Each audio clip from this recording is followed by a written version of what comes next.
There's no question that this situation is the first major policy test for both candidates, and former President Bill Clinton had interesting ideas about how both have reacted.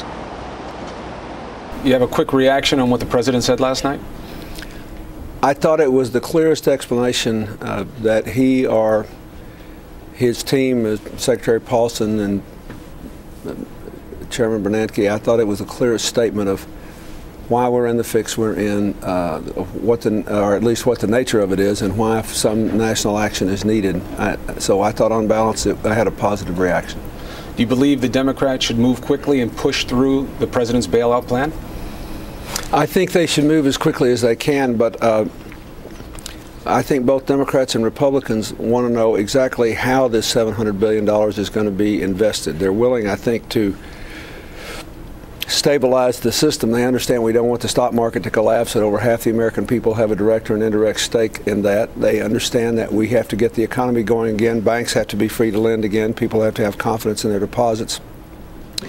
But they want to know how it's going to be done. There should be more attention given to individual homeowners and to protect people from improvident investment decisions.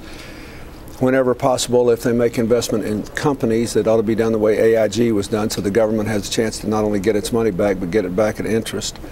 And this thing should be managed to maximize the number of Americans who can stay in their homes. I think that those things should be done. And But do you do it now? I mean, the whole point that the president's making is there's an exigency of time right now. We have to get this done. I agree with that, but you can't talk these other politics right now. Well, that's not politics. That's, you know, there are a lot of Republicans who agree with this. I mean, if you look at the joint statement that Senator Obama and Senator McCain issued, says we ought to do this, do it now, not lard it up with other things and put the country first. But they can still take a couple of days to figure out, you know, what kind of standards they want to protect against unjust enrichment and to maximize the chances the taxpayers will get their money back. I think Congressman Barney Frank, who's the chairman of the House Committee with jurisdiction over this, has spoken at some length on this and seems to have a lot of confidence that it can be written quickly and in a way to get the kind of results that would be good for America. A little surprising to you to hear the Democrats saying, this came out of nowhere. This is all about the Republicans. We had nothing to do with this. Nancy Pelosi saying it. She signed the 99 Graham bill. She knew what was going on with the SEC. They're all sophisticated people. Is that playing politics in this situation? Well, maybe everybody does that a little bit. I think the responsibility that the Democrats have may rest more in resisting any efforts by Republicans in the Congress or by me when I was president to put some standards and tighten up a little on Fannie Mae and Freddie Mac. I think the biggest mistake, by the way, that contributed to the current circumstance that almost nobody talks about is the repeal after decades of something called the uptick rule, which allowed the hedge funds, heavily leveraged, and others to just drive down the market without any kind of automatic stoppers.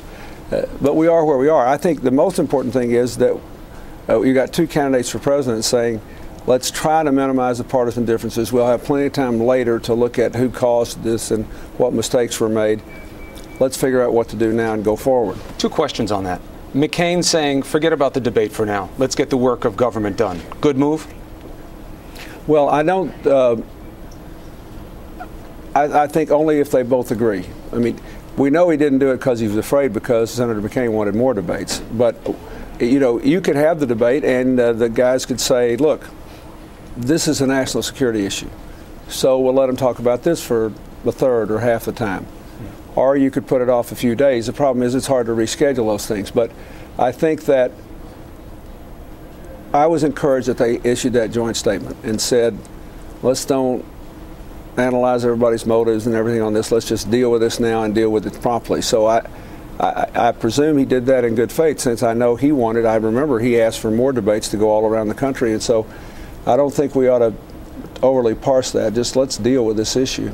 I think they should both, even if they have the debate, which presumably they will, they should be able to talk about this some in the debate because it is a security issue, and I think they should otherwise go back to Washington and participate, and I think the president invited them both to the White House, and that's good. In a flash, be the first to know what's coming up on Good Morning America tomorrow with the GMA Daily Flash email. All the great insider details you want to know from GMA. Go to abcnews.com, click the GMA page, and sign up for the Daily Flash. And you can even enter to win the weekly GMA Flash gift bag giveaway. Sign up now.